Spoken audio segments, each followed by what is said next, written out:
Selamat pagi, Shalom bagi Bapak, Ibu, saudara-saudari, pendengar dan pemirsa yang dikasihi oleh Tuhan Yesus Kristus.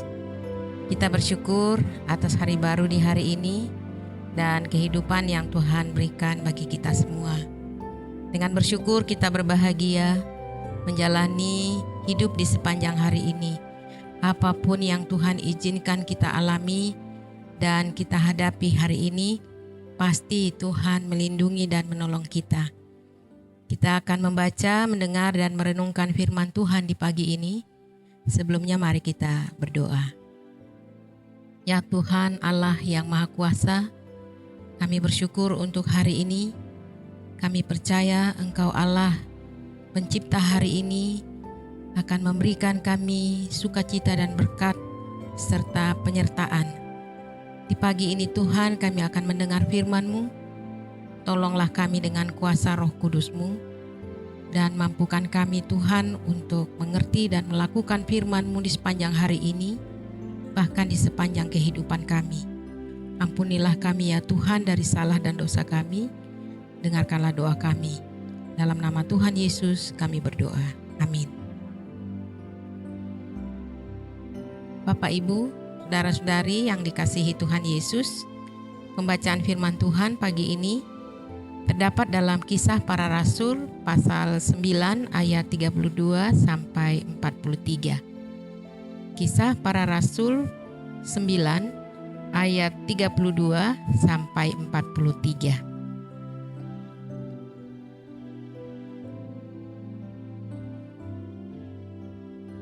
Petrus menyembuhkan Eneas dan membangkitkan Dorkas. Pada waktu itu, Petrus berjalan keliling mengadakan kunjungan kemana-mana. Dalam perjalanan itu, ia singgah juga kepada orang-orang kudus yang di Lidia. Di situ didapatinya seorang bernama Eneas yang telah 8 tahun terbaring di tempat tidur karena lumpuh. Kata Petrus kepadanya, "Eneas, Yesus Kristus menyembuhkan engkau. Bangunlah dan bereskanlah tempat tidurmu." Seketika itu juga bangunlah orang itu. Semua penduduk Lida dan Saron melihat dia, lalu mereka berbalik kepada Tuhan. Di Yope ada seorang murid perempuan bernama Tabita, dalam bahasa Yunani Dorkas. Perempuan itu banyak sekali berbuat baik dan memberi sedekah. Tetapi pada waktu itu ia sakit lalu meninggal. Dan setelah dimandikan, mayatnya dibaringkan di ruang atas. Lida dekat dengan Yope. Ketika murid-murid mendengar bahwa Petrus ada di Lida, mereka menyuruh 2 orang kepadanya dengan permintaan, "Segeralah datang ke tempat kami." Maka berkemaslah Petrus dan berangkat bersama-sama dengan mereka.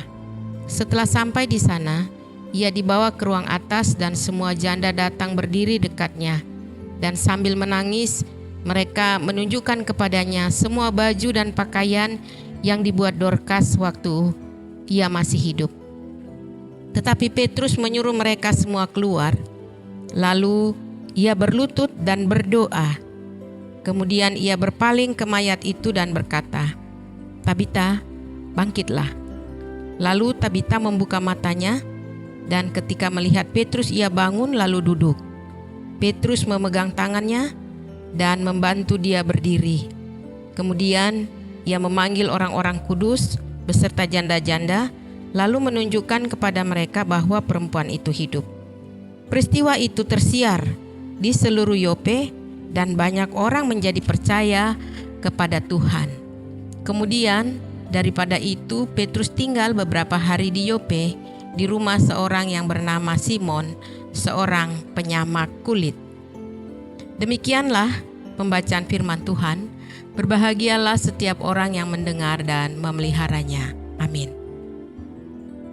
Bapak, Ibu, saudara-saudari yang dikasihi Tuhan Yesus, Petrus mengadakan kunjungan kemana-mana, dan dalam kunjungan itu ia singgah kepada orang-orang kudus yang tinggal di Lida yang dekat dengan Saron.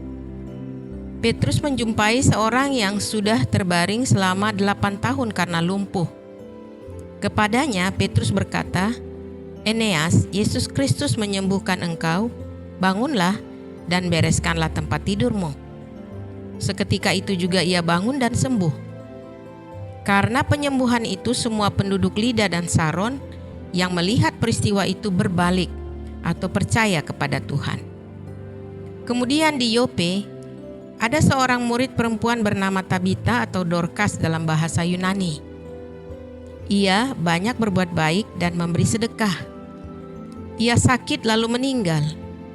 Lalu murid-murid menyuruh 2 orang kepada Petrus dengan permintaan, "Segeralah datang ke tempat kami." Dan Petrus berkemas menuju ke Yope. Di Yope ia berdoa. Setelah berdoa, ia berbicara ke mayat Dorcas, "Tabita, bangkitlah." Lalu Tabita membuka matanya, dan ketika melihat Petrus, ia bangun lalu duduk. Petrus memegang tangannya, membantu ia. Ia berdiri, dan peristiwa itu tersiar ke seluruh Yope, dan banyak orang menjadi percaya kepada Tuhan Yesus.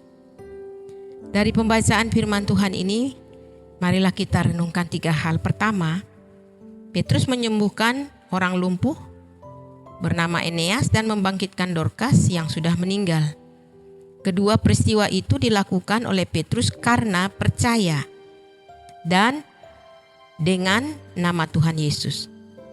Setiap peristiwa yang dilakukan oleh orang beriman membuat Tuhan dipermuliakan dan disembah. Itulah yang harus kita lakukan sebagai orang-orang beriman, bahwa melalui tindakan kita, nama Tuhan dipermuliakan.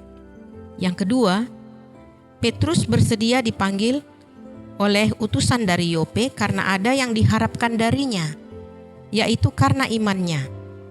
Setiap orang beriman mempunyai ketulusan dan kesediaan untuk melayani. Orang yang beriman tentu suka atau banyak melakukan kebaikan. Kebaikan itu membuat orang beriman disayangi sesama atau dibutuhkan oleh sesama. Bila semua orang beriman hidup mewujudkan iman, maka semua orang akan hidup saling menyayangi, bahkan saling melengkapi. Yang ketiga, doa adalah ucapan atau kata-kata kepada Tuhan dan orang beriman. Doa sangat besar kuasanya. Karena itu hendaknya kita tekun berdoa kepada Tuhan, supaya kuasa Tuhan juga berlaku bagi orang lain melalui hidup kita. Amin. Mari kita berdoa. Puji dan syukur kami persembahkan kepadamu ya Allah, Bapa yang Maha Kuasa. Kami sudah mendengarkan firman-Mu di pagi ini. Semoga kami menjadi orang-orang yang beriman dan sungguh-sungguh mau memuliakan Tuhan melalui segala tindakan kami terhadap sesama kami. Ya Allah Tuhan yang Maha Kuasa, sertai seluruh umat-Mu di sepanjang hari ini dalam segala kegiatan mereka. Bimbinglah mereka untuk dapat menyatakan bahwa mereka adalah orang-orang yang beroleh kasih karunia-Mu dan hidup untuk menyatakan kasih dan kehendak-Mu.